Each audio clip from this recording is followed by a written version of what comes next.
É, nós estamos fazendo várias lives procurando dar subsídios para que as pessoas possam se posicionar e compreender um pouco mais profundamente todas as questões que nós estamos tendo que enfrentar cotidianamente por conta da pandemia e por conta da administração da universidade, que tem nos colocado algumas questões importantes.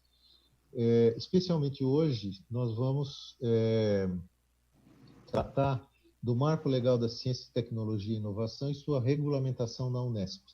Isto porque, nesta quinta-feira próxima, haverá uma reunião do Conselho Universitário e um dos itens colocados para deliberação do Conselho é uma resolução, uma minuta de resolução que pretende dar guarida para o Marco Legal de Ciência e Tecnologia dentro do arcabouço jurídico da universidade. Nós consideramos isso, nós da Dunesp, um evento da maior importância e produzimos um documento onde fazemos uma crítica detalhada a essa iniciativa, né? E resolvemos também convidar o professor José Domingues Godoy Filho, que é professor da Faculdade de Geociências da Universidade Federal de Mato Grosso e membro do Grupo de Trabalho de Ciência e Tecnologia do ANDES, Sindicato Nacional dos Docentes de Ensino Superior. Eu queria desde já agradecer a disponibilidade do professor José Domingos Godoy Filho, que vai nos falar, contar um pouco da sua trajetória, né, de luta e de crítica, né, em relação à questão do marco legal de ciência e tecnologia. Então, mais uma vez, agradeço a todos, agradeço em especial ao professor José Domingues e passo a palavra ao professor para suas considerações. Olá, tudo bem?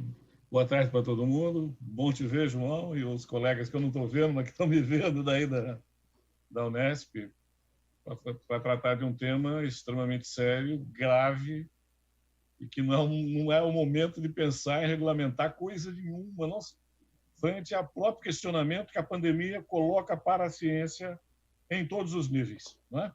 Quer dizer, a pesquisa mais sofisticada, mais cara, mais avançada, que é da área de armamento, produziu armas para destruir a humanidade 10 vezes, outro 5, etc. E não dá para dar um traque no vírus da vida. Isso tudo é muito importante a gente ver.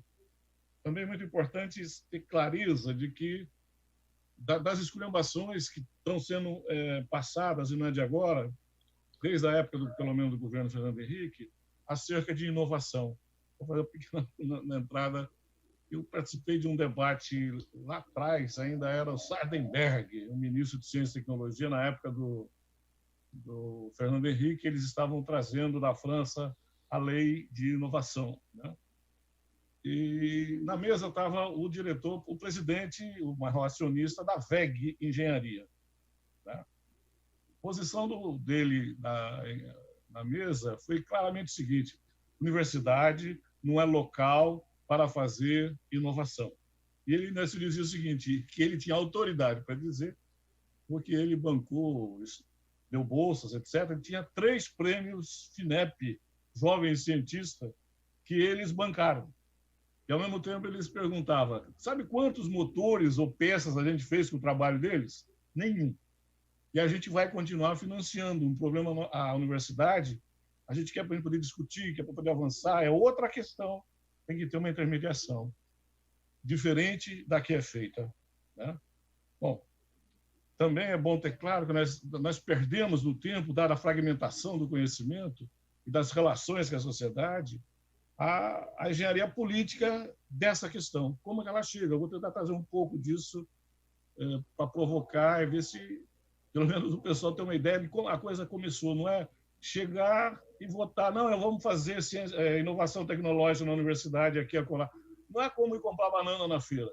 A coisa é muito mais grave, muito mais séria. Eu diria, embora eu não concorde, mas eu sou obrigado a reconhecer que é uma engenharia política brilhante o que vem sendo construído, né? Então, eu vou tentar dar um passeio um pouco da visão de ciência até chegar a patentes, que é o ponto central depois disso daí, e aí discutir um pouco, levantar algumas provocações. Quer dizer, nós não podemos, em hipótese alguma, e isso tem me preocupado muito nas andanças pelas universidades, existem diferentes saberes. A ciência, a razão, né, científica, é uma delas, que é a que nós trabalhamos e que vem sendo torpedeado nesse momento assustadoramente.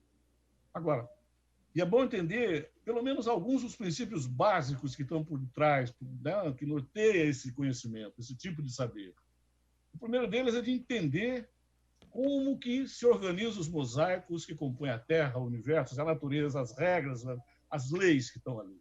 Esse é um ponto central que nós fazemos na universidade. E precisamos fazer isso para poder buscar os recursos necessários para a sobrevivência da espécie humana. A espécie humana, embora seja um predador de topo, ele não sobrevive sem alimento, sem vestuário e sem lugar para morar. E ele não produz porque não faz fotossíntese, né? Quer dizer, eu brinco com os meus alunos, se você ficar lá do lado da mangueira, a mangueira vai continuar viva, e você, um abraço, tá certo? Porque nós não fazemos fotossíntese. Então, nós temos que ter alguma coisa para fazer essa intermediação. E aí, uma outra situação que tem que ser também esclarecida, que o pessoal acha que tecnologia é computador, não sei o quê, eu lembraria aqui uma imagem que eu tenho sempre na cabeça. A abertura do filme, o início do filme, 2001, Odisseia no Espaço. Para quem assistiu, nós vamos contar, o filme começa com um macaco lá comendo uma caça. Aí vem 2 ou 3 outros e tomam a caça dele, né? Ele fica a pé, com fome. Aí, a cena seguinte, ele descobre uma clava, um pedaço de madeira lá no lugar, segurou. Aí passa uma preá, ele mete o cacete na preá e arruma outra caça. Pois bem, aí vem os macacos de novo para tentar tomar dele a caça. Ele não tem dúvida, ele pega a mesma clava e creu nos macacos. Quer dizer, bota tudo para correr. E aí ele joga a clava, que vira tipo um bumerangue, e vira uma nave espacial, que é talvez o instrumento tecnológico mais sofisticado. É importante as pessoas terem claro que a enxada, a vassoura, enfim, tudo que permite a gente fazer uma intermediação com a natureza para produzir algo para a espécie humana é tecnologia. É parte do conhecimento, é parte do saber. A outra ponte que nós não podemos esquecer, que é aonde se centra muito, né? Que foi sempre buscar de amplificar a capacidade de percepção dos nossos sentidos. Nós só estamos podendo nos ver e falar porque arrumaram um ouvido e um olho para a gente se ver que a gente não veria nunca, a 1000 quilômetros de distância, né? E essa sofisticação vem com esse objetivo e não para outras coisas, que também outras distorções que acontecem. Também buscamos, em todos os campos, entender de onde viemos e para onde vamos, a questão da transcendência humana. E, fundamentalmente, que bota em xeque, inclusive, esse modelo todo que estamos vivendo nas universidades, no mundo, a ciência trabalha, na minha visão, com esses aspectos todos mínimos, para fazer o quê? Ampliar os horizontes de liberdade das pessoas, da sociedade humana. E não me parece que isso está sendo considerado. Ouvi o documento que vocês escreveram, e reporta-se as ciências humanas, que, aliás, vem sendo trucidada, né? Porque há também um outro defeito. O pessoal acha que ciência é só geologia. Não, nós não conseguimos fazer sem esse outro lado humano, não existe isso, né? Então, é importante ter isso, essa clareza. Quer dizer, dessa forma, o que a gente vai ter claro? Quer dizer, a espécie humana faz isso tudo para obter os seus recursos necessários.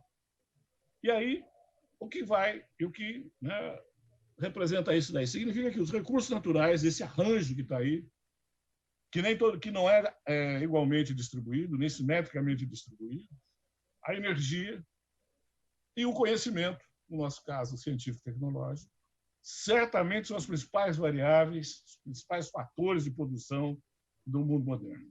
Quer dizer, o desconhecimento, o deixar de lado essas questões, cria uma dependência científica terrível.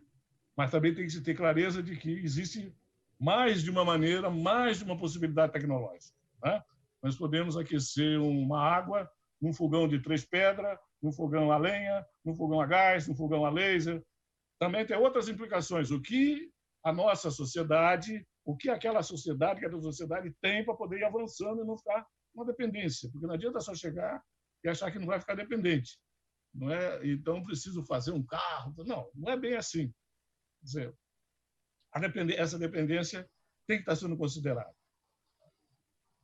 O marco de ciência e tecnologia, ou o código, ele virou marco porque ele mexeu com um monte de leis. Ele não contempla essas questões. É muito claro. Né? Quer dizer, por quê? No processo de obter esses recursos, a espécie humana estabeleceu relações sociais de produção entre si. E nem todo mundo tem a mesma situação. Né? E aí o que acontece? O conhecimento, que é uma construção humana, não é alguma coisa que caiu de qualquer lugar, e, portanto, não dá para fazer essa separação de ciências das humanidades e ciências da natureza, não é? Ainda que a gente possa estar, ao trabalhar metodologicamente, tentar mexer, mas não dá para fazer, porque o que adianta eu pensar, eu trabalho na área de mineração, energia e ambiente, eu pensar em nióbio para quê? Não é para o rato, não é para o leão, é para a gente. Né? Tem que ter gente nessa natureza, tem que ser visto a espécie humana. Até porque, na própria base desse nosso saber, desse saber que nós trabalhamos, é muito claro os conceitos de trabalho, os conceitos de energia, que lá estão. Não é? E não estão soltos. E a relação homem-natureza e a relação de trabalho vai, inclusive, permitir dizer que as coisas que precisamos, né, eles, ou a mercadoria, os produtos, poderíamos chamar de o quê? A mercadoria nada mais é do que o resultado da intervenção ou o produto da transformação da natureza pelo trabalho humano. Não é de outra maneira. E, portanto, chamar de commodity, que já é um transtorno nesse meio de caminho, porque commodity, coisa nenhuma é a mesma coisa, é um jogo, né, virar um cassinão, já começa a ter uma série de distorções.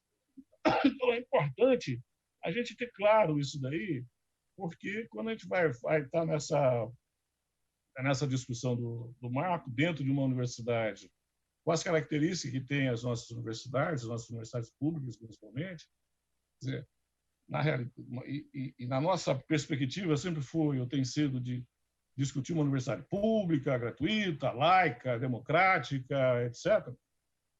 Nós temos questões antigas a serem respondidas com respostas novas, né?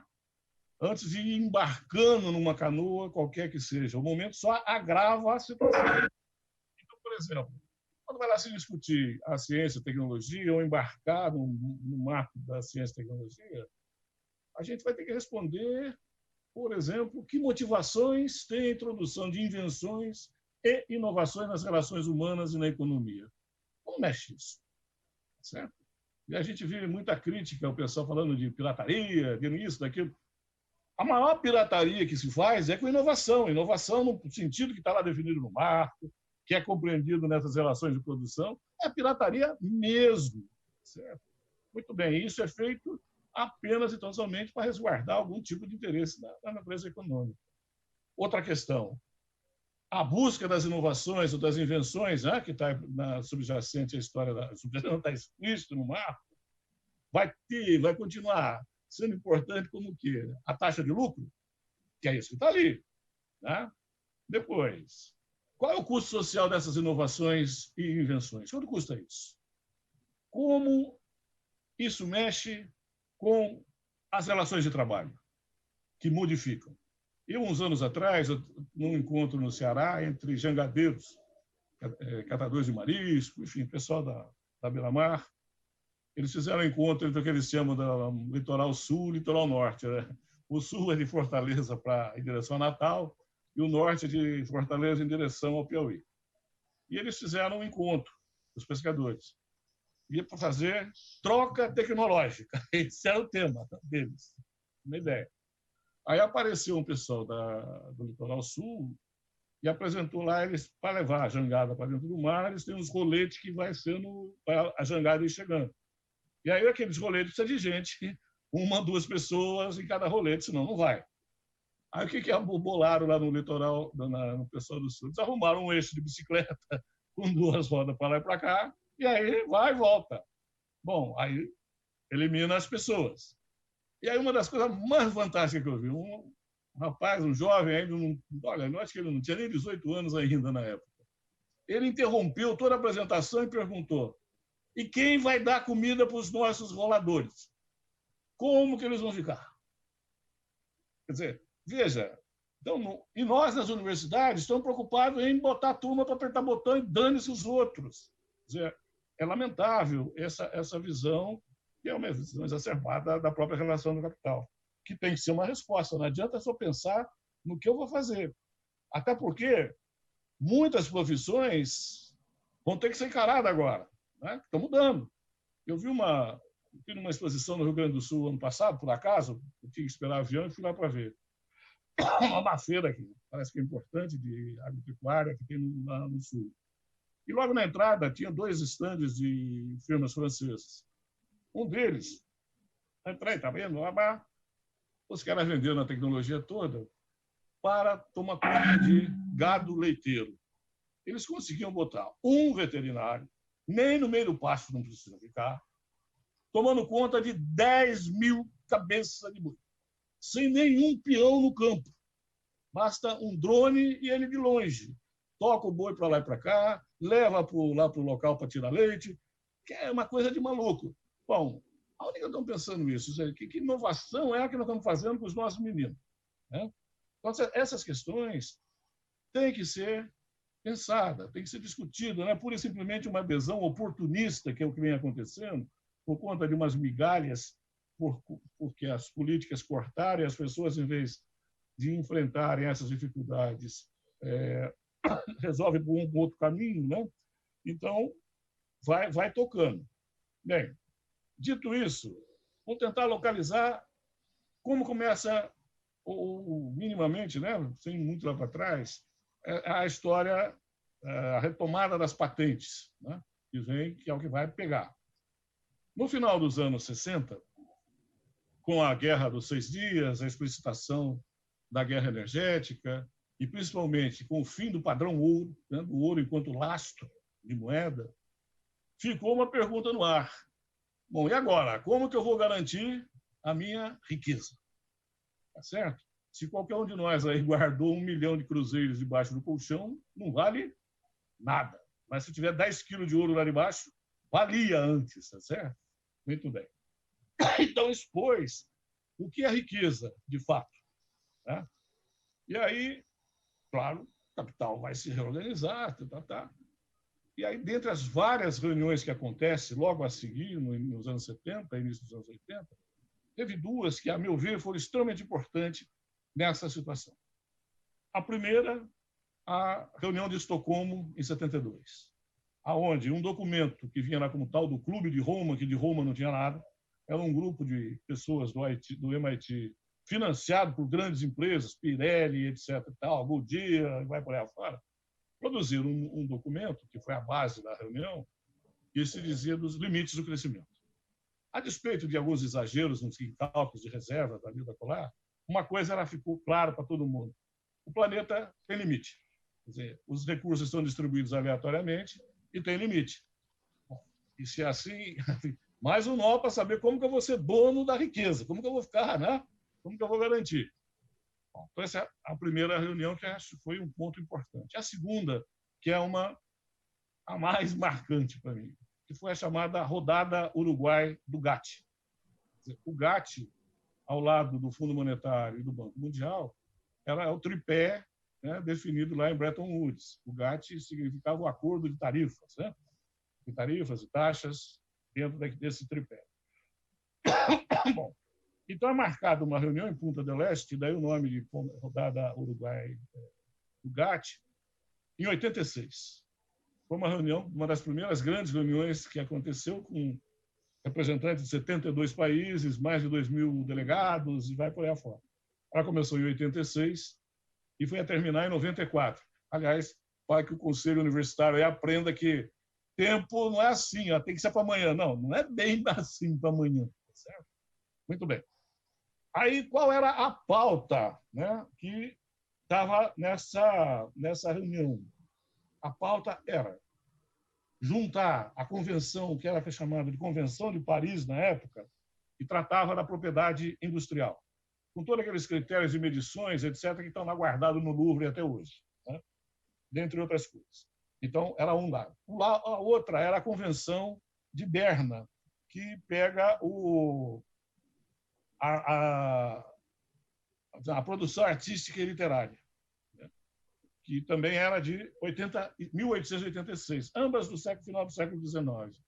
E juntar isso para gerar uma nova legislação, uma nova forma de encarar a propriedade intelectual para, né, para a produção. Bom, aí o que acontece? Como resultado final, deu na Organização Mundial do Comércio, que substituiu o GATT.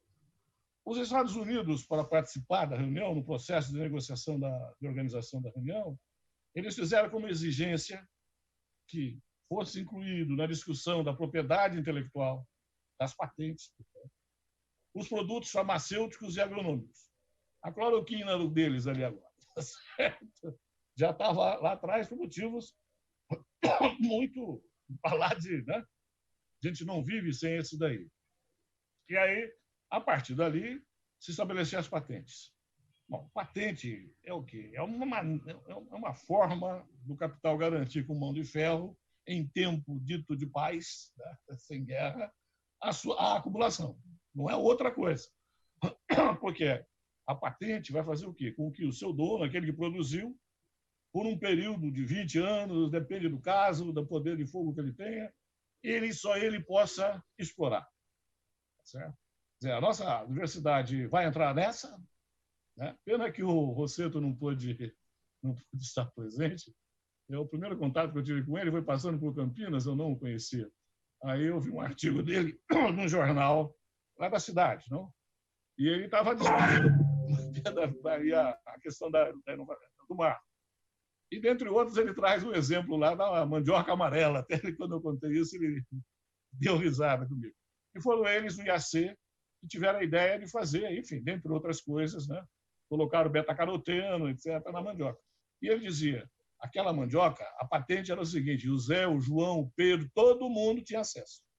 O que diferencia uma pesquisa feita numa instituição pública de uma feita numa instituição privada, né? Ou pior, numa instituição pública que vai se comportar de forma privada pelas regras do mar.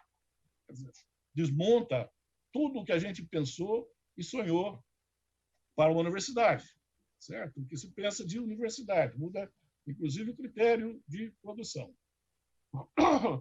Quanto a esse processo, Rodava, estou tentando fazer uma junção aí para poder, eu não vou, né? O que fez o Brasil? Então, em relação a esse processo que vinha de um lado, porque não é uma coisa só, já vamos voltar nas outras.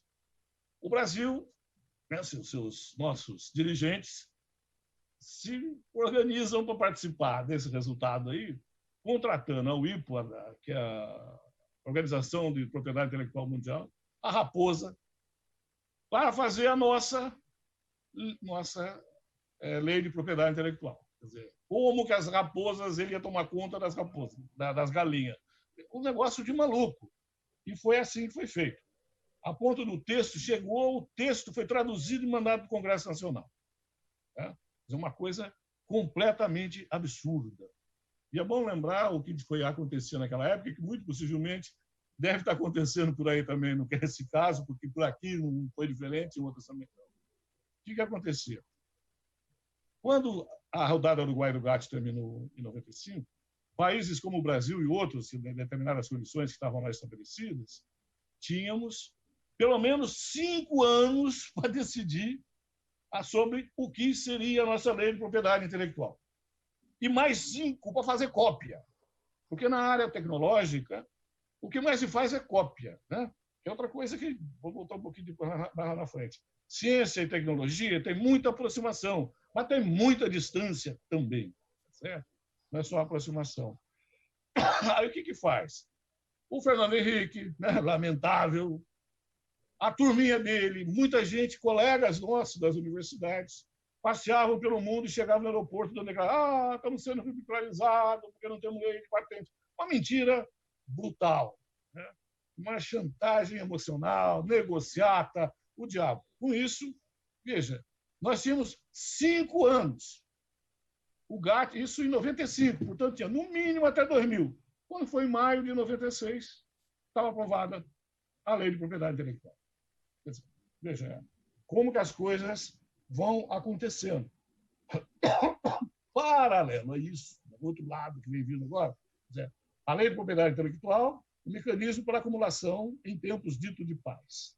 Mas no mundo, por conta lá da quebra, né, daquelas mudanças do padrão ouro, etc., tinha surgido o que ficou conhecido como Consenso de Washington, né? Um receituário que estão aplicando até agora, como disciplina fiscal, reorientação de contas públicas, reforma tributária, reforma da Previdência, tudo junto. E tinha um bom aluno. Bom aluno, na época, era o México. Só que o México, logo no começo dos anos 90, quebrou, pifou. 93, 94, o modelito não funcionou. Né? Assim como não vai funcionar o do Guedes aqui, como não funcionou, já não tinha funcionado no Chile. Aí o que aconteceu? Deram um golpe terrível no México. Né? O governo americano tomou as contas da Pemex, a Petrobras mexicana, e estabeleceram o que ficou conhecido como reformas de segunda geração. Então, se acoplaram aquelas receitas do Consenso de Washington, mais algumas outras situações, agora já com a Organização Mundial do Comércio já funcionando no lugar do GATT. Então, vinha lá reforma política, instituições normativas, combate à corrupção, né? Fazendo um parêntese, tinha um economista, não econometrista, que possa ter divergências brutais, com ele e eu tinha muitas, mas ele, enquanto economista, ele era brilhante, não era esses bandidos econometristas que estão por aí, igual o Roberto Campos. E o Roberto Campos dizia o seguinte: no capitalismo não há corrupção, no capitalismo há negócios. Bom, ele estava certo, não estava errado. E ele é um insuspeito, né? Era um cara muito educado, muito babá, enfim, tinha as posições do outro lado, mas enfim. Então, ampliaram-se esses dados. Imediatamente, a Constituição da Organização Mundial do Comércio, Marrakech, os Estados Unidos, o Japão e a Austrália botaram 3 processos que estão ocorrendo até agora sobre o quê? Transformar a educação em mercadoria. 3. Não por acaso, o Weintraub foi lançar o Futuris no ano passado na Embaixada da Austrália. Né? Não é muito por acaso. Muito bem. Então, vai fazendo. E aí o Brasil responde a isso com que? Né? Nós estávamos nesse período aí, era governo Fernando Henrique. Muito bem. Aí ele vem e vai fazer aquilo tudo que está lá dentro com as reformas do Estado feitas no governo Fernando Henrique pelo Bressa. Eu não sei o meu tempo aí, como é que está. Bom, aí o que faz? Eles dividiram o Estado brasileiro na reforma em pelo menos em 3 grandes blocos. Um que eles chamavam de atividades típicas de Estado. Né? Então pegava a Casa da Moeda, que agora também estão querendo privatizar, enfim, já não é mais típica de Estado. Né? Milico, etc. e tal. O milico é terrível. Mas vamos nós. Então, esse como atividade exclusiva de Estado. Aquilo que eles chamavam de serviços sociais e científicos, ou seja, os museus, os hospitais, os institutos de pesquisa, os laboratórios associados, né? As universidades, entravam nesse bloco. Bem? Bom, e aí esse bloco deveria ter o que eles chamavam de publicização, que era criar entidades públicas não estatais para ou tomarem conta ou fazerem parcerias público-privadas com esse processo, seguindo também as políticas ditadas pelo Banco Mundial a partir de 93, 94, que o banco deixou de operar apenas como banco, começou também a formatar políticas. Você da área também acompanha, sabe como foi. E formataram as fundações, né? Que aqui nós temos uma, a Unicelv, e aí muito possivelmente vocês também devem ter algumas perdidas por aí, as famigeradas fundações ditas de apoio, né? De apoio não se sabe a quem, mas a universidade certamente não vai. Muito bem. E aí a terceirização de todo o restante do processo.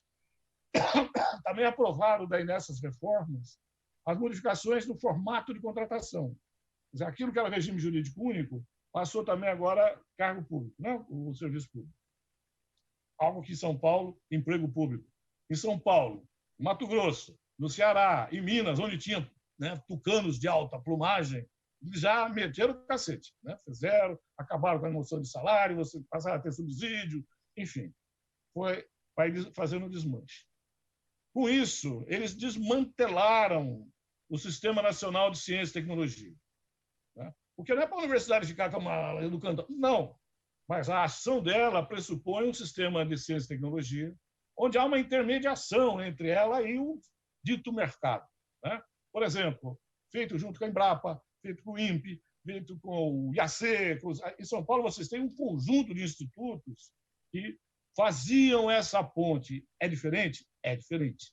É muito diferente o Fundão estar lá fazendo trabalho com o CEMPES, que é o Centro de Pesquisa da Petrobras, do que ele está fazendo e vendendo.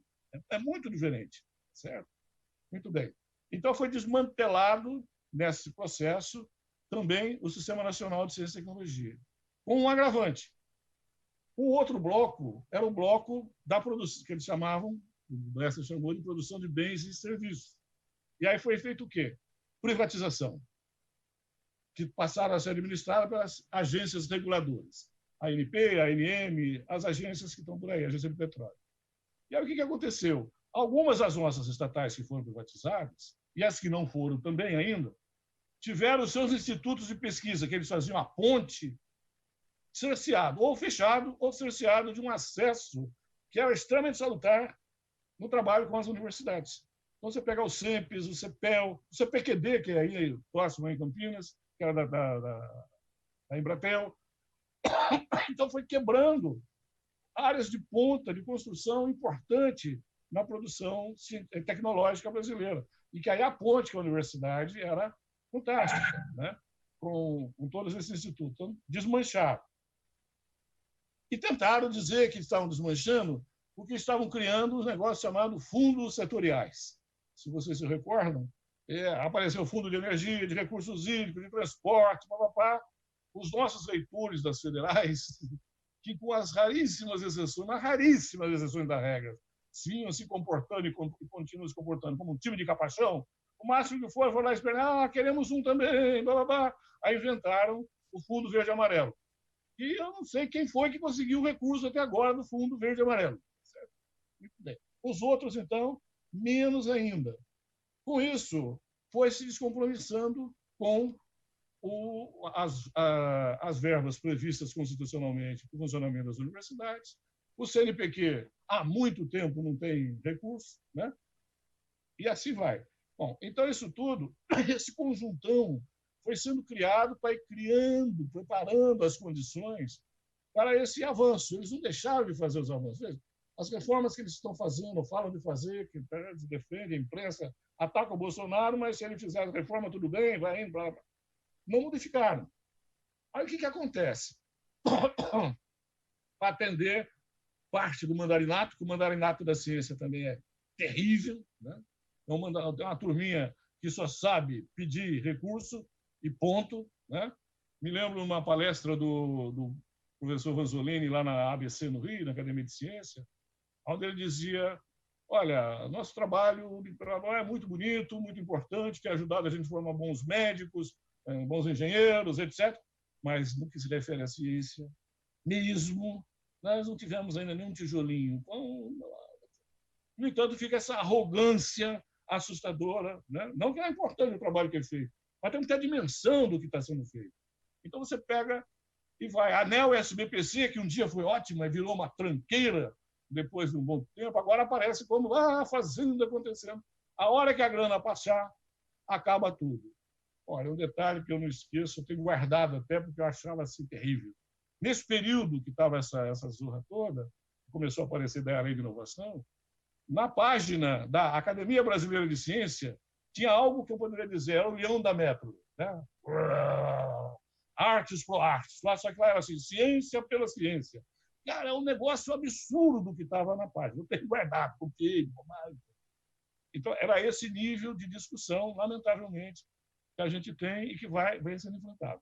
Aí vem a proposta da Lei de Inovação Tecnológica, que foi apresentada, se eu não salvo engano, ele acho que ele era deputado nessa época, foi o Roberto Freire. E isso no governo Fernando Henrique. Essa lei vai ser aprovada no governo Lula, que mudou, continua do mesmo tamanho. Em 2004, já era governo Lula. E aí vem a primeira pancada, que era a Lei de Inovação Tecnológica. Bom, essa Lei de Inovação, ela abre, né? Não passa boiada, passa tudo, não tem nem ponte tem, certo? Quer dizer, você chega ao requinte, o professor é chamado a se transformar em empresário de base tecnológica. Aí ele pode se afastar da universidade com o salário da universidade e ir para uma firma fazer um trabalho para ver se dá para montar a empresa de base tecnológica, empreendedorismo de professor. Como o empreendedorismo não funciona, né? 1%, 25% em 3 anos já foi para o saco, já sabe isso. Ele ainda tem essa possibilidade de, se não der certo o trabalho dele lá na empresa, voltar para a universidade. E dar um tempo ali, depois que passar o tempo semelhante que ele estava afastado, voltar a brincar de professor Pardal. Que eu acho que foi feito. Mais do que isso, ele não precisava nem ir para outra empresa. Ele podia, e é previsto, ele pode usar, ele e a empresa, o espaço da universidade, os laboratórios, e vai por aí afora. Tem um exemplo do Ceará, na Universidade Federal do Ceará, que antecede isso aí, o Padetec, que eles chamam de Padetec, que é fechado. É uma área de indústria química, totalmente fechado. No meu tempo de estudante, a gente ficava bravo com os colegas lá, com os professores, dizia que eles não ensinavam o pulo do gato. Eu diria que lá no Padetec, os alunos não ficam sabendo nem que tem o gato, tá certo? Quanto mais o pulo. Aí na Unesp, acho que foi em Araraquara, teve um problema dessa ordem, né, anos atrás, com uma fundação produzindo na área de cítricos a mesma situação. Quer dizer, nós vamos fazer, a lei de inovação veio para ir quebrando isso com a desculpa de que precisava comprar com mais facilidade, etc. Uma mentira deslavada, porque não é bem assim. Teve uma audiência pública, na época, na Câmara Federal, e os reitores, pelo menos das federais, praticamente todos, estavam presentes. E o Marquesan, Nelson Marquesan, era o relator do projeto, do processo. Aí ele e a presidência da comissão, etc., perguntaram aos reitores: vocês vivem afirmando que tem aí o tal do entulho autoritário que atrapalha a administração, né? O decreto 12, não sei o quê. Vocês poderiam fazer o seguinte: apresentem para a gente tudo que atrapalha, que nós vamos revogar tudo. Isso, Marquesan falando lá, claramente, porque ele não admitia a ideia, ele já começava a ver que a alternativa que era apresentada das fundações de apoio, né, essas Unicelva da vida, não era o caminho. Então, se o problema é administrativo, nós resolvemos aqui. Diga lá quais são. Tá? O que eles fizeram? Nada. Ao contrário. As fundações se revestem não só para fazer compra de tudo quanto é jeito, como para a pessoa ganhar um salário adicional por fora. Veja, e fazer contratos de trabalho piorado. Isso que eu estou falando da lei de inovação, ela vai se complicar e aprofundar mais ainda no marco de ciência e tecnologia, porque alguns acharam que só com a lei de inovação não dava. Precisava de mais algumas modificações. Teve 2 emendas constitucionais para liberar mais ainda a boiada poder passar. Né? Aqui não chega a ser nem que nem boi de piranha, aqui, que nem tem piranha, matar um, o resto passar. Não, é geral. Limpeza é geral. Então, o que acontece? A lei veio com esse chamariz. Né? E veja, lá na produção, quando eles fizeram o emprego público, regime de emprego público, isso permite que as fundações contratem as pessoas pelo regime que não é o regime jurídico único.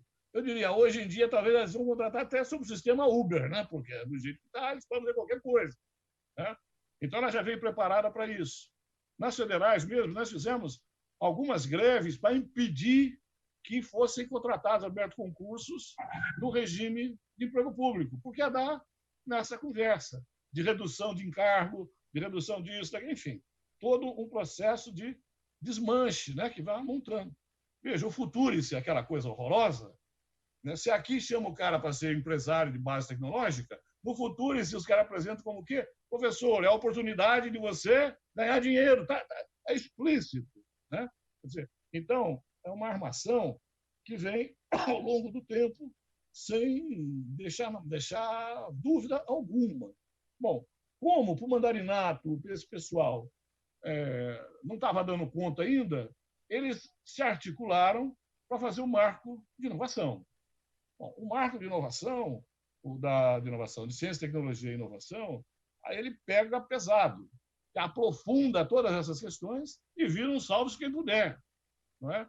Você vai ter mexe com a carreira, mexe com o formato de contratação, mexe com o cotidiano de trabalho, mexe com a estrutura da própria instituição, né, da construção, e não tem jeito, não há como. Nós fizemos uma cartilha no ANDES, onde a gente faz perguntas e dizendo para a turma, se puder, distribua para a turma, se não chegou aí, para o pessoal ter claro o que está ali pegando. Né? Então, esse processo, esse procedimento que vem agora, e eles estão forçando a barra.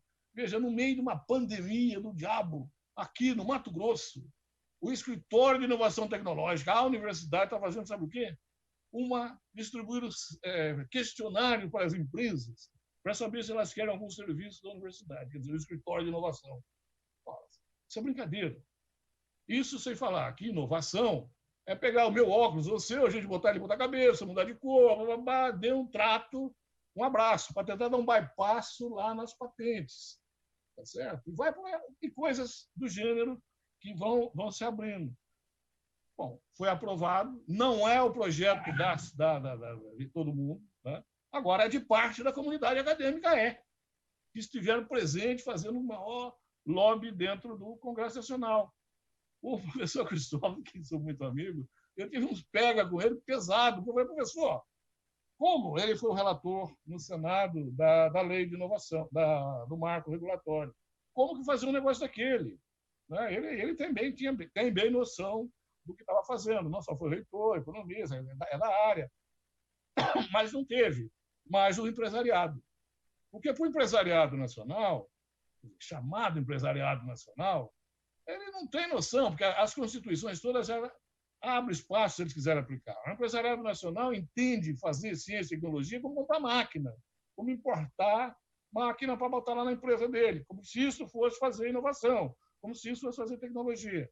Sem contar que é muito pouco provável que a Volkswagen, para pegar um exemplo, poder pegar qualquer outro, vai querer registrar a patente dele aqui e não na Alemanha. Né? Quer dizer, aqui ele vai cobrar.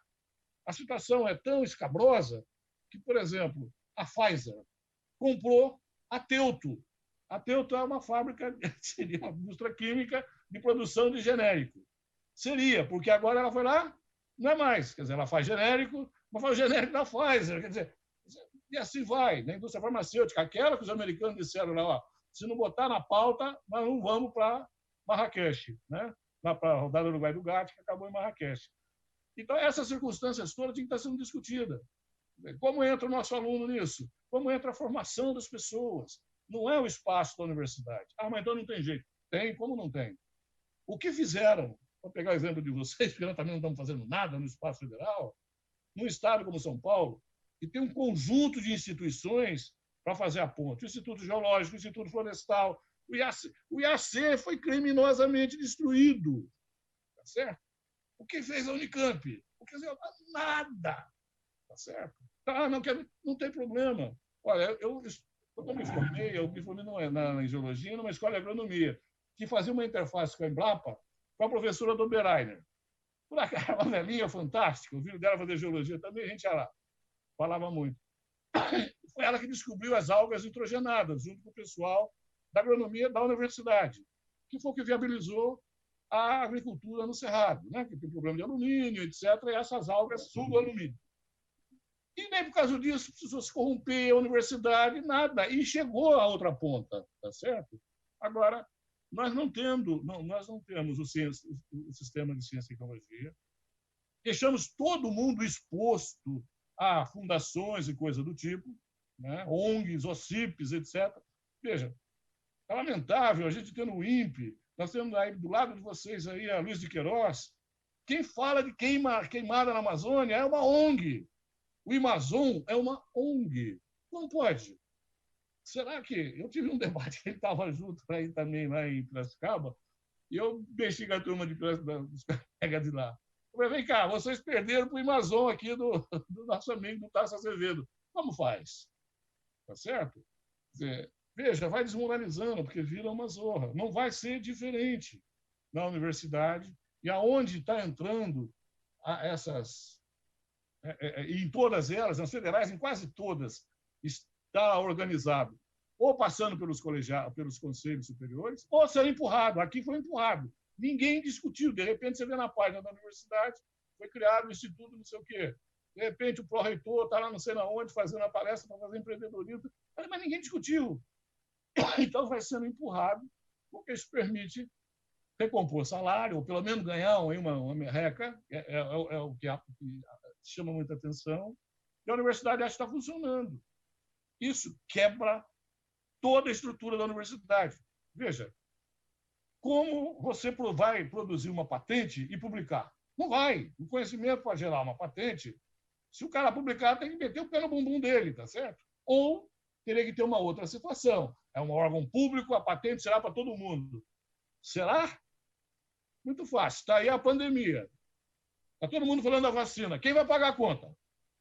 Tá certo? Bom, ninguém falou dos antivirais. Será que os laboratórios não estão trabalhando também os antivirais? Estão, óbvio que estão. É uma grana brutal. Bom, e a gente faz o quê? A universidade vai embarcar nessa para depois vender para a sociedade? Diante de um processo que expôs tudo, a pandemia expôs tudo. A gente não tem fábrica de máscara para médico em situação normal. Quer dizer, a coisa mais elementar. Meu pai, que era alfaiate, morreu, ele ia dar pulo de raiva. Ele falou, como? Não sabe fazer uma porcaria dessa? Um país como o nosso. Quer dizer, então, o marco de ciência e tecnologia, ele não vem para outra coisa que não facilitar o descompromisso. Para a gente, no âmbito federal, eu acho que vocês também passam a ter isso aí nas estaduais, o descompromisso do Estado com o recurso. Né? Aquele modelito do banco, onde o Estado vai entrar com uma parte, cerca de 45%, o público-privado entra com outro, e o resto vai buscar no mercado e outras coisas do tipo. Quer dizer, é o uso do espaço público para interesse privado, explicitamente. Eu não vou entrar em passo a passo, que não saco a questão jurídica. E o artigo de vocês aí que eu vi dá conta dos pontos centrais. Mas se tiver algumas perguntas, eu até volto para pegar passo a passo. Mas isso que eu falei que veio com a lei de inovação piorou e muito. Né? E eu não vi empresários, alguns poucos dos empresários nacionais, que têm um mínimo de decência de produção, como o cara lá da VEG, que eu não conhecia, conheci no debate lá no MB, lá anos atrás, eles são muito claros. Na universidade não é espaço para fazer inovação. Né? Até porque eles têm clareza que inovação é gambiarra, é fazer acontecer. Outra coisa, como você vai universalizar o conhecimento se ele vai ficar preso? Já, por princípio, a gente destrói o sentido de universidade. Né? Pelo menos aquilo que a turma que é jovem há bem mais tempo imaginava e aprendeu como universidade e acha que deve continuar sendo. Bom, com isso, vai ter um reflexo direto, óbvio, no ensino, como já vem tendo. Né? Nós vamos continuar formando orangotangos a mestrado, não é outra coisa, apertador de botão, que é o que o sistema quer. Porque ele sai dali apertando o botão e depois vai trabalhar apertando o botão. Tá certo? E está aí a flexibilização que o pessoal está querendo impor então, nas universidades, demonstrando isso. Está aí todo um questionamento da produção científica frente a um vírus. Né? Frente a um vírus. Como faz? Produzido e tocado por nós, né? Pela devastação, pelo avanço em cima de situações que não deveriam estar sendo feitas, e assim vai. Então, me parece completamente fora de propósito, e especialmente num momento como esse, seja aí, seja aqui, querer discutir a aprovação de um monstrengo desse. Um monstrengo que está em xeque pela própria circunstância do momento que estamos vivendo. A ciência que temos que fazer é outra. Né? A demanda que tem que ser atendida é outra, e não fazer coisinha fechada, fazer patente, fazer coisa do tipo. estimular meia dúzia de gato pingado a fazer álcool gel, os caras fazendo álcool gel na universidade. É uma coisa de louco. Assim, não há espaço para isso. Não é o local para isso. Né? E, enfim, por aí. Eu acho que eu provoquei já um pouquinho. Vamos ver se aberto para as perguntas.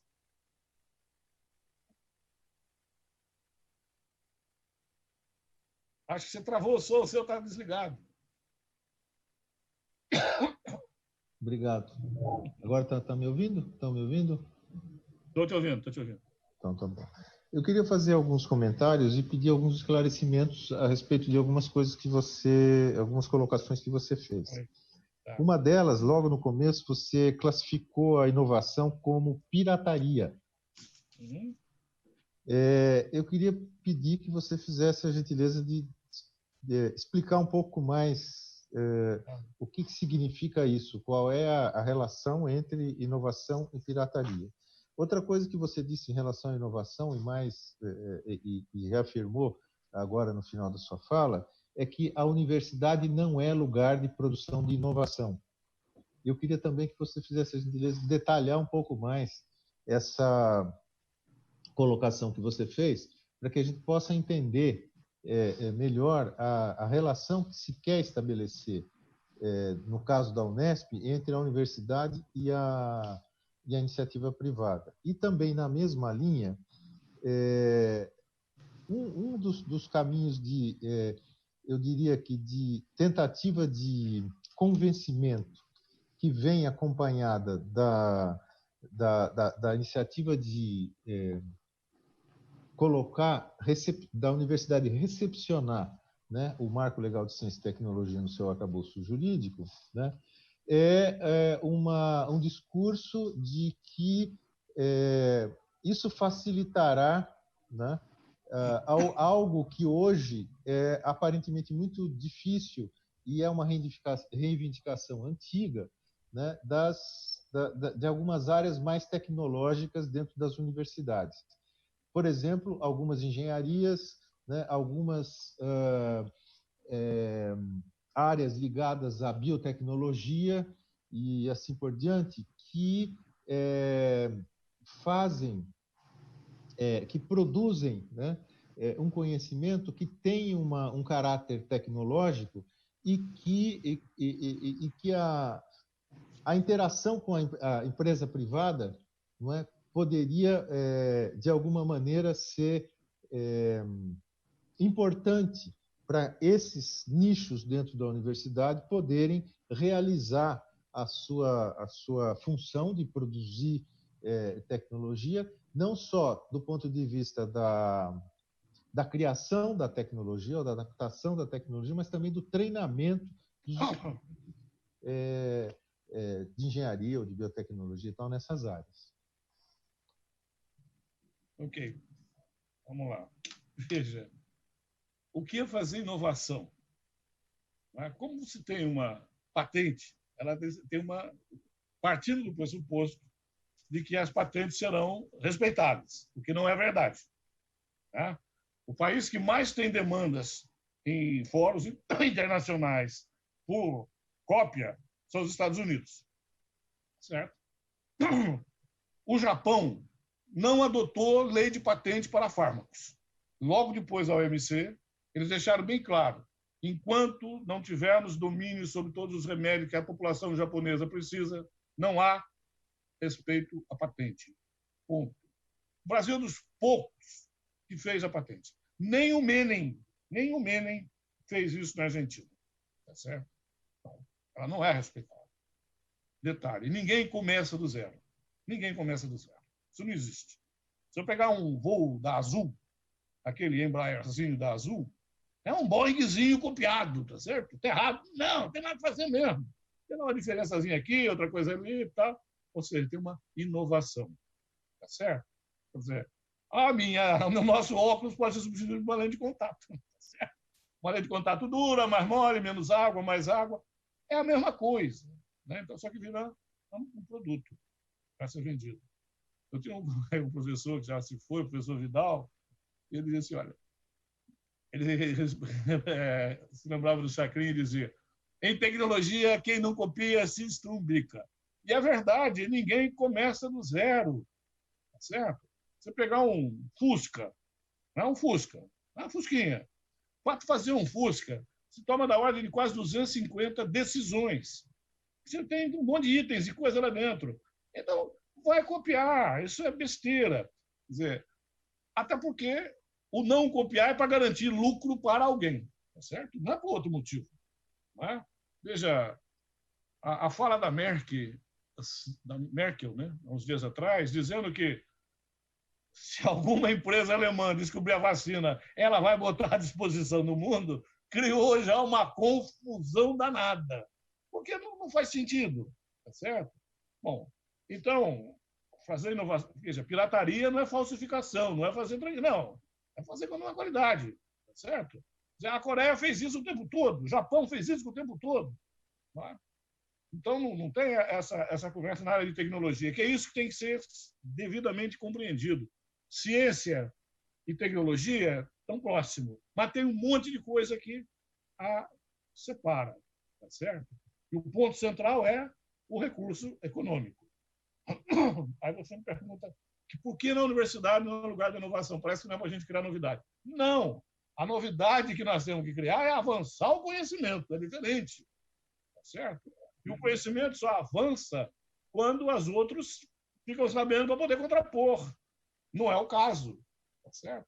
Quer dizer, se eu for lá gerar uma forma de fazer suco de laranja aí em Araraquara de um jeito diferente e bloqueio, não adianta nada. É o interesse de quem? De alguma empresa. Fecha. Não é o espaço da universidade. Isso vale para todas as áreas. Então, por isso não é na universidade o local para inovação. Isso significa que a universidade não pode ter interação? Pode. Veja bem, por que não se fez interação, não se faz interação pessoal da biotecnologia com a Embrapa, com o IAC, com outras instituições, o INPA, e vai por aí afora? Tá certo? Quando essa política não foi construída desse jeito, pegar na minha área, por exemplo, a Petrobras pegava todo ano, no mínimo, um professor de cada universidade, no período de férias, 3 meses, por conta deles, vai lá na Petrobras, no centro, onde quisesse, por conta e risco. Tá certo? E mais, o cara dizer que não ia, não, mas eu sou casado, não tem problema, traz a mulher, pagava, você tinha uma relação. Né? Bom, com a CEPEL, vamos falar de gente pesada, que tem grana, muita grana envolvida. As linhas de transmissão de Itaipu, de corrente contínua, foram feitas com a associação CEPEL, COP, a escola de Itajubá. Tá certo? Bom, e quem fez isso? Professores, estudantes, etc. Tá? Eu fui estudante nesse tempo lá no Rio, a gente vivia no SEMPES, ou no CETEM. Ninguém pediu, ao contrário. Tá certo? Agora, tinha uma ponte que fazia que é o sistema, seria o Sistema Nacional de Ciência e Tecnologia. Bom, para ele funcionar, tem que ter dinheiro. E ciência básica, em qualquer canto do mundo, o dinheiro central, o maior volume, é estatal. Não tem jeito, para qualquer área do conhecimento. Nas áreas das engenharias, é a mesma coisa. A Embraer, etc., não teria problema nenhum, não tinha um problema nenhum de associação com a universidade, ao contrário. Percebe? Só que muda o enfoque. Está fazendo troca de aprendizado? Tá. A minha área é a área totalmente aplicada. Hoje se tornou ciência básica, digamos, mas a geologia é ciência aplicada. Nós tínhamos ainda o Serviço Geológico no Brasil como interface, nós temos o CPRM, nós tínhamos o RADAN, temos o INPE. Né? Quer dizer, mas não tem recurso para você andar para lá, para cá. E aí vai fazendo a ponte, até porque você não só publiciza, que é a mandioca amarela lá do Rosseto, como não subverte, não muda o direcionamento que uma universidade tem que ter, de formação, de amplitude, de ampliar os horizontes de liberdade. Fazer isso não é ampliar o horizonte de liberdade, você está fechando, tá certo? Vai dar Coca-Cola e vamos falar para a Coca-Cola, vamos botar para fora o princípio ativo. Mas não vai nunca, porque está fechado, então não tem liberdade. É isso. Esse grau de liberdade que pressupõe o saber científico não comporta a produção de inovação, não comporta a produção de patente. Patente tem por objetivo ganhar dinheiro, não é outra coisa. Ah, mas as universidades vão fazer diferente. Não é o que está acontecendo em lugar nenhum, nos poucos lugares. Outra coisa, fizeram uma propaganda danada de que lá fora tem mais patentes do que no Brasil. Ora, por acaso, as empresas que atuam no Brasil são brasileiras? Tá certo? Quer dizer, elas não vão. O grosso não é nosso faz muito tempo. Eles não vão a Ford, a Pfizer, a Merck, a Monsanto, a Syngenta, enfim. Eles vão fazer patente aqui? Não vão, eles não são daqui. Né? Tem outro. Agora, vamos construir um outro. Né? Esse pessoal da biotecnologia aí, que levou uma paulada com a regra da biotecnologia, que não permite fazer segmentação, etc. Eu não vi ninguém deles defendendo o banco de germoplasma da Embrapa. A Monsanto ia levar embora, ia tomar o banco de germoplasma da Embrapa. Os únicos que fizeram o movimento e seguraram a onda foi o MST. É mole. Quer dizer, tinha a dimensão do que significa aquele banco de germoplasma que está lá. Tá certo? Aí no IAC, o Alckmin mandou tirar todos os insetos e jogar lá. Eu estava em Campinas nessa época. Levar embora. Quer dizer, os caras perderam o rumo. Eu não vi ninguém falando, mas peraí, vai estudar como? Então, o objetivo não é esse das pessoas. Não me parece que seja. Não tem. Bom, aí nós precisamos redefinir e repensar o Sistema Nacional de Ciência e Tecnologia, que foi desmontado. Tá certo? São Paulo é um bom exemplo, porque, né, pelas condições do Estado, vocês tinham um sistema estadual fantástico. Em Minas, o CETEC e outros funcionavam, eu sou lá das Gerais, parou tudo. Ora, você lá no CETEC fazer área de tecnologia, se fosse de alimento, de geologia, blá, blá, não tinha problema nenhum, seja fosse para o povo da UFOP, da Federal de Minas, e eles continuavam fazendo a ponte, ao contrário do que estão falando. Havia um financiamento, inclusive. O IPT, que começou a ser terminado aí com o Maluf, lá atrás, tá certo? Desmantelaram o IPT. Fazer trabalhos fantásticos na área de construção civil, de metalurgia, etc, etc. Aí virou um centro de venda de material. Veja o que virou. Tá certo? Então, é nesse sentido. Entender que o espaço universitário tem uma outra função, cumpre um outro papel, inclusive de criticar a tecnologia que está sendo produzida, para poder obrigar a melhorar. Agora, eu vou criticar a patente que eu mesmo fiz e vai falir. Não dá. Mas o estudante, peraí, o estudante, até parece que boa parte dos nossos colegas estão preocupados com isso. Né? Veja, tem uma coisa que machuca, entendo, etc. e tal. Mas veja, quando eu me formei, você, possivelmente, todos os outros, nós tínhamos empregos sobrando. Na minha área tinha Petrobras, várias, eu passei em 3 concursos. E não fui em nenhum deles, porque eu queria ir para a universidade. Eu fui para a universidade por opção e não por falta de opção. Mas hoje, o que tem acontecido? As pessoas vão para a universidade por falta de opção. Pior do que isso. Vou lembrar aqui algo que o diretor da Agência Nacional de Mineração cobrou da gente eu levei os alunos uma visita na agência, eles conheceram a agência, enfim, no final da visita, na hora da tarde, um cafezinho lá no auditório, ele fez uma pergunta terrível. Perguntou para a turma, vocês vão se formar daqui 3, 4 meses, e quem vai para o mestrado? Quase todo mundo levantou a mão. Aí ele virou, bom, mas quem vai para a mina? Quem vai mapear o Brasil? Nós estamos fazendo, precisa de geólogo, como vai ser? Vocês vão tudo mestrado. Percebe? Não era assim, não é assim. Nós estamos inchando os cursos de pós-graduação desnecessariamente. Compreensível. Entre o cara ganhar nada e ganhar R$1.000 da CAPES, ele vai acabar indo para lá. Mas não é essa a função. Veja, está exposto aí a qualidade dos médicos, a qualidade dos profissionais que estão formando. Que não é lá. O pessoal gosta de não. Esse é um dado real a ser pensado, na minha visão. E que nós, né, precisamos dar um jeito de aguçar, fazer a turma que está nova chegando, a turma que nasceu de 80 para cá, pensar um pouquinho mais criticamente. Não precisa não ter acordo com a gente, não, comigo, não.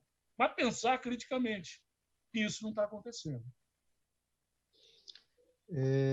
Domingues, eu vou passar algumas perguntas que foram feitas aqui para a gente poder, para você responder, eventualmente a gente debater sobre isso. A pergunta é assim: a quem interessa a regulamentação do Marco Legal de Ciência e Tecnologia nas universidades? A quem interessa, né? E como essa regulamentação pode interferir na universidade, no seu aspecto financeiro e também nas áreas de pesquisa?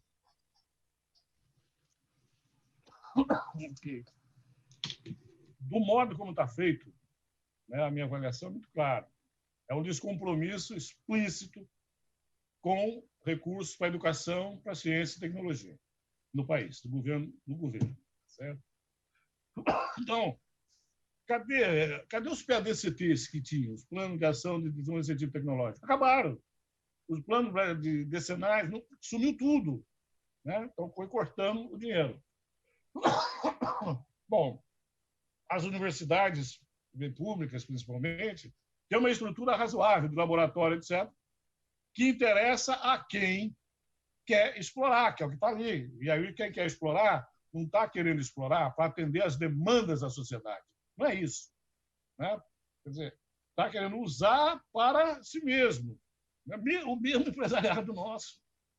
Você não tem um laboratório deles aqui. Nenhuma empresa, poucas empresas têm um laboratório de desenvolvimento, de pesquisa e desenvolvimento. Não tem, poucos. Quer dizer, por que eles não investem? Então, não interessa. Interessa o processo de descomprometer com os recursos, que, aliás, ficou bem claro desde depois da Constituição de 88. Promulgada a Constituição, o embate das empresas internacionais geral de indústria, seja ou as do setor educacional, foi para arrebentar e fazer reformas na universidade. Muito fácil. O artigo 207 vem sendo torpedeado desde o governo Collor. Né? Emendas para acabar com a autonomia das universidades. Não é de agora. Né? Teve duas emendas, uma do Collor e do Fernando Henrique, que só não passaram por causa da greve feroz que a gente fez em 98 e depois em 2001. Mas depois vieram outras coisas. Né? Eles vão impondo, empurrando. Bom, o Paulo Renato, na época que era ministro, ele tinha, acho que ainda tem, o nome do filho, que o nome dele é o mesmo, do filho é o mesmo dele, um escritório de montagem de universidades pelo mundo. Ele dizia, é um grande negócio, só a pós-graduação era algo em torno de 6 bilhões. Tá certo? Muito bem. Então, interessa a essas pessoas. Quando a Croton vai comprar uma escola, como aconteceu aqui com a Unic, aluno virou commodity, ele só faz cálculo do alunado dentro daquilo ali. Agora, imagine-se pegando uma universidade pública, aonde ele receba 50%, 45%, 50%, que é mais ou menos o que o Banco Mundial preconiza, do Estado para tocar. Vai tentar e rolar. Né? Então, a esse pessoal que interessa. Não há interesse de manter uma escola pública com a independência que ela tem que ter. E vem os exemplos mais escabrosos, porque no MIT, no MIT, qual MIT? Tá certo? Para a gente ver. Aí a outra é como que vai interferir na universidade. Ora, vai interferir diretamente. Se eu estiver ali recebendo dinheiro de uma determinada empresa, de uma determinada situação, se eu não cumprir com aquelas funções que estão lá, o dinheiro acaba. Tá? Quer dizer, imagine-se um laboratório que nem a gente tinha, que nem tem em São Paulo, de geocronologia, na época que nós estávamos lá, tinha um projeto com radar. Tinha que fazer datação das rochas com radar. Tá? E que interessava para nós também, porque era o que interessava. A gente precisava conhecer a evolução, mas no grana não tinha. Tá? Mas o radar tinha, para eles poderem fazer o mapeamento, etc. e tal. Então se trocava, e o radar fazia os mapas aqui para fora. E nós, do laboratório, fazíamos artigos para as revistas da vida, que também já viraram uma esculhambação, tá certo? Veja, a Elsevier, assim como outras, estão cobrando para publicar. Se você arrumar uma nova teoria da relatividade, linda, pronta, para publicar lá, se não pagar, não publica. Quer dizer, está desse nível. Quer dizer, tudo virou mercadoria, tudo virou commodity. Então, vai interferir? Vai. Quer dizer, se você não tiver a liberdade, não só tiver a liberdade e exercer a liberdade para formar o aluno, que informar, às vezes, a gente até é muito bom, mas para formar é outra conversa. Veja, quantas universidades, além da Bahia, e a Bahia fez uma experiência ousada no final de maio, aproveitou a pandemia da vida e não foi discutir se era ensino à distância ou capeta 4, ela fez um congresso aberto para toda a comunidade universitária, para toda a comunidade, quem quisesse participar. Foi sensacional, tinha mais de 30 mil inscritos, João. Está na página deles. Quantos de nós fizemos? Aí, desculpe o pessoal aí da região, mas aí no pseudo Vale do Silício, de Campinas a Ribeirão Preto, está sim de grandes universidades, com espaço, cidades organizadas, com poder aquisitivo. Quanta interação teve? Não teve, até onde eu saiba, não teve. Qual a interação que teve de fazer aluno pensar essa realidade que está aí? Não é? Você é da área de humanas, então você ainda vai sentir mais do que eu. Veja, nós estamos vivendo um momento particularmente privilegiado, a despeito de ser uma zorra total, né? Um custo social altíssimo. Nós estamos vendo uma ruptura de um sistema geral, veio da onde o pessoal menos esperava. Fosse Guerra Fria, fosse o que fosse, sei lá, a Rússia, não, tenho 10 vezes para destruir o mundo, espero 12, não adiantou nada, tá certo? Isso tudo tem que ser revisto. Tem que ter clareza de que a ciência, o conhecimento científico, o conhecimento, o saber humano, sem falar dos outros saberes, acumulado, é suficiente para resolver os problemas básicos da sociedade humana ou é previsível. Bom, e tem gente morrendo de fome, tá certo? Aqui no Mato Grosso, né, o centro da produção desse... Bom, virou agronegócio, não é isso? Quer dizer, a coisa estúpida. A agricultura é a cultura do agro, quer dizer, a cultura da onde é possível a reprodução da vida. Não é? Porque onde você vai plantar em pedra. Bom, virou uma produção brutal e tem gente morrendo de fome. No Mato Grosso, que tem 3 milhões de pessoas, é o fim da picada. E no Brasil não é diferente. Não é? Então, vai interferir na universidade? Vai, porque essa é a discussão que tem que ser feita. Não é ensinar o menino botar, né, já que a turma da biotecnologia, que veneno, que alga que ele vai colocar lá em Sinop. Não é essa a questão, ele tem que estar pensando nesse conjunto. Mas a gente rompeu tanto e foi segmentando tanto que deu margem até para esses bandidos que estão aí agora discriminar a filosofia, discriminar a sociologia, etc, etc. Bom, na minha área, vamos dizer, é altamente tecnológica, altamente sofisticada. A gente não perde para área nenhuma em termos de sofisticação tecnológica, por motivo muito simples, a gente não vê o centro da Terra, então haja tecnologia para isso.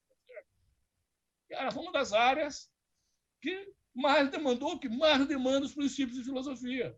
Não é? Filosofia da ciência, de construção, essa coisa toda. O marco não permite isso. O marco tecnológico ele é explícito. Está lá, vários textos, podia buscar aqui, dentro, dizendo é feito para ganhar dinheiro, não é feito para outra coisa. Tá certo? Então, para ganhar dinheiro, para fazer o quê? Não é nem para tocar a universidade, é para tocar projetos pessoais de alguns poucos. Né? Até porque estão na contramão, muitos colegas, na contramão da própria produção científica. Não se faz produção científica isolado. Está cheio de gente fazendo sozinho, escondido. Isso não existe, tá certo? Até nesse ponto, a gente está sendo pego. Fora nas demais relações, que a gente tinha que estar conversando com áreas afins, com áreas afins com todas, tá certo? Senão não faz. E o marco não vai permitir isso, ao contrário, ele vai isolar mais. Um exemplo, a DETEC é um exemplo, lá em Araras, Araraquara, é a mesma coisa, né? Na área de cítricos, vai ficar muito pertinho da turma aí, né? Lá dentro da Unicamp, está cheio desses guetos que vão se formando, que na realidade não é isso, universidade não é para isso. Bom, pelo menos ao que eu conhecia, que eu vivi e que me ensinaram, não é isso daí. Não é um lugar para você ensinar as pessoas a pensarem para poderem ampliar os seus horizontes de liberdade. Um marco desse não vai ampliar nunca. Né? Não pode existir. ainda nessa linha, e vou fazer uma última pergunta, À vontade.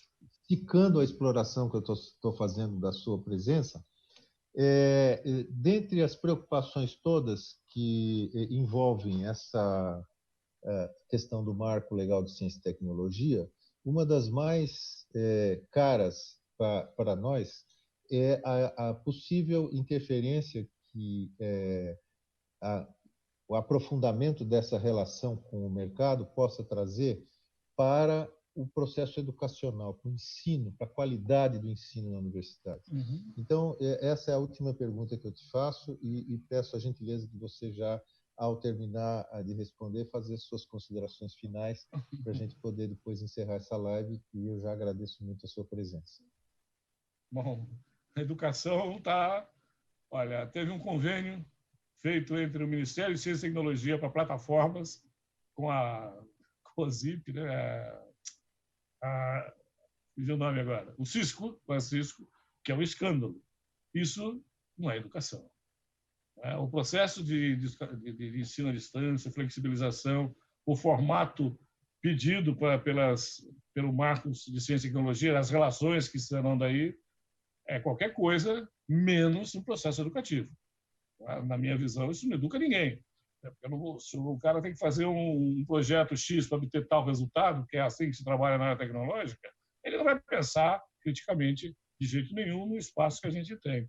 Então, é lamentável que se a gente não conseguir barrar, refazer, fazer uma discussão mais aprofundada do próprio conceito de ciência, de que maneira o Estado deveria estar participando, como já participou em outras vezes, em alguns outros momentos, mesmo que deixando a desejar, para a gente poder avançar.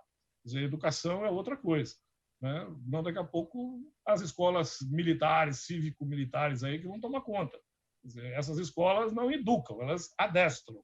Quer dizer, e aí cai naquela coisa dos amestrados, né? Dos orangotango amestrado. E a gente não está afim de fazer orangotango amestrado, não é isso, tá certo? Eu não mandaria meu filho para estudar uma universidade, numa escola, que ele fosse sair lá pregador de botão. Agora, meu filho já não está mal, mas tem 2 netinhas. Não vai mesmo, tá certo? Agora, e também não posso fazer isso com os estudantes. Nós, professores, não temos o direito de imputar aos nossos estudantes incompetência. Se eles resolverem depois não fazer nada na vida, é um problema deles. Mas a educação é outro processo. É um processo bem mais amplo do que comporta um marco de ciência e tecnologia. Espero que o pessoal aí tenha, pelo menos, a evidência de dizer, bom, vamos discutir mais, vamos ver se tem jeito de a gente fazer uma outra coisa em ciência e tecnologia no estado de São Paulo. Né? Afinal de contas, além dos institutos, tem 3 grandes universidades do estado que podem ajudar e fazer, né? Pelo menos em tese, poderia estar fazendo. Tem algumas federais aí também agora. Seriam a melhor contribuição que se daria do que fazer pura e simplesmente uma incorporação do marco, que é uma coisa claramente oportunista, achando que com isso vai resolver alguns problemas administrativos, alguns problemas financeiros. Não vai. Não resolveu com a inovação, não resolveu com as rupturas, e assim vem acontecendo. Não vai ser desse jeito. Porque não cabe na lógica que nós vivemos, na lógica do capital. Não é porque ele é bonzinho ou malzinho. A lógica não comporta. Não é? E se não é para a gente pensar uma outra lógica, nem dentro da universidade, aí não tem jeito. Não é? Então, eu penso isso. Eu agradeço aí a atenção de vocês, a oportunidade. Espero ter botado alguma minhoca na cabeça da turma. E vamos em frente, não vamos desistir. Outro dia, num debate desse, me perguntaram, você já não está... Eu falei, não estou cansado, não. Eu tenho 42 anos de universidade, 65 de idade, né?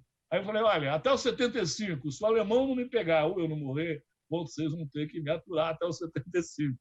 E acho que é isso que a gente tem que fazer. Lutar enquanto puder, tocar e defender, acreditar que é possível fazer isso. Eu acho que a gente vai... No tempo não é possível que a gente não consiga. Eu não sou pessimista. Ao longo da história humana, por maior que às vezes tenha sido o custo que se pagou pelas transições, sempre avançamos para alguma coisa menos ruim, se não melhor, para menos ruim. E agora a gente não tem outra alternativa que não fazer isso. E fazer isso começa por essa discussão, como superar essas desigualdades brutal, financeira, etc., etc. E os nossos estudantes, não?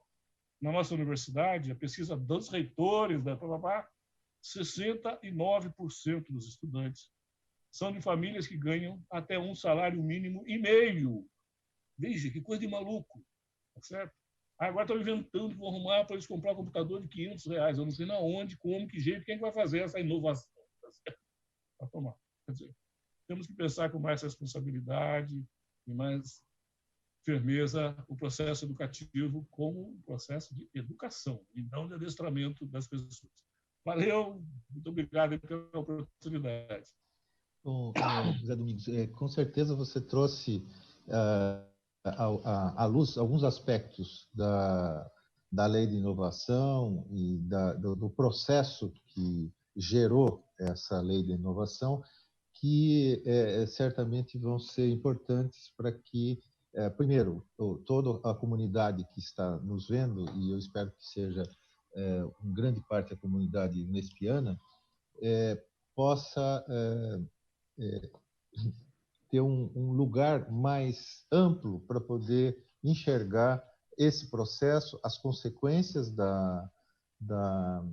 dessa interação que está sendo proposta pela reitoria, né?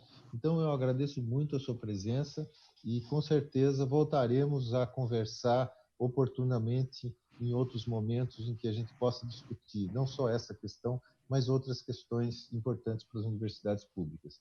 Muito obrigado. Eu só queria agora fazer a minha fala final, lembrando que, na posição da diretoria da Adunesp, né, os termos dessa resolução, né, que está sendo proposta para o Conselho Universitário, ela avilta o caráter público e gratuito da nossa universidade e fere a autonomia universitária, né? Esse documento estabelece vantagens financeiras para a produção específica e direcionada de conhecimento, né? Passível de oferir lucro para setores particulares da sociedade, o que colide com a nossa natureza pública, né? Ela propicia o desenvolvimento científico que o desenvolvimento científico e tecnológico esteja subordinado a interesses privados e acena com a possibilidade de remuneração diferenciada, não é, para quem realiza pesquisa de interesse privado dentro da universidade pública, né? E cujo trabalho tem a mesma natureza do trabalho das outras pessoas que estão envolvidos com outras áreas do conhecimento que não estão direcionados às exigências do mercado, né? Então, no caso das ciências básicas, das artes, das ciências sociais aplicadas, né? Sem referir especificamente à produção de conhecimento e pensamento crítico na área de humanidades, essa interação, essa resolução, ela condena essa dimensão de conhecimento imprescindível do fazer universitário, né, à irrelevância progressiva, tendo como horizonte o seu desaparecimento, né? Essa é a dinâmica que esse tipo de relação que a reitoria está propondo estabelece na universidade, né? Então, com essa iniciativa, né, a administração central caminha na direção do governo federal, né, cujas ações têm sido lesivas à produção de ciência e tecnologia e à educação superior no país e à soberania nacional, né? Porque produzir conhecimento, ciência, tecnologia e pensamento crítico de qualidade, isto é elemento fundamental para garantir algo da soberania nacional, né? Então, basicamente, o que finalizo dizendo o seguinte, que as relações, né, entre a produção de conhecimento na universidade pública e a sociedade devem ser pautadas pela busca do bem comum e pela construção de caminhos para superar os problemas de toda ordem e não pela concessão de privilégios e de uso de benefício, privilégios de uso de benefício para que esse ou aquele segmento privado melhor se situe no mercado, né? Isso não é função da universidade pública, né? E é por essas e outros motivos que o exíguo tempo aqui não me permite comentar, que a diretoria da Adunesp recomenda que esse item seja rejeitado pelo Conselho Universitário e convida a todos os conselheiros e conselheiras e também a toda a comunidade universitária que leiam o documento que a Dunesp produziu sobre esse assunto, né, que é intitulado Considerações sobre a mercadorização da pesquisa e da produção de conhecimento na Unesp. Convido a todos para que façam uma leitura desse documento e, em encerrando essa live, agradeço mais uma vez a presença e a disponibilidade do professor José Domingues pelos esclarecimentos e pelo que disse, pelo que nos atualizou sobre a lei de Ciência, Tecnologia e Inovação, né, e a sua relação com a universidade pública. Muito obrigado, professor. Obrigado a todos que nos viram e ouviram até agora e até a próxima live que será anunciada oportunamente. Muito obrigado.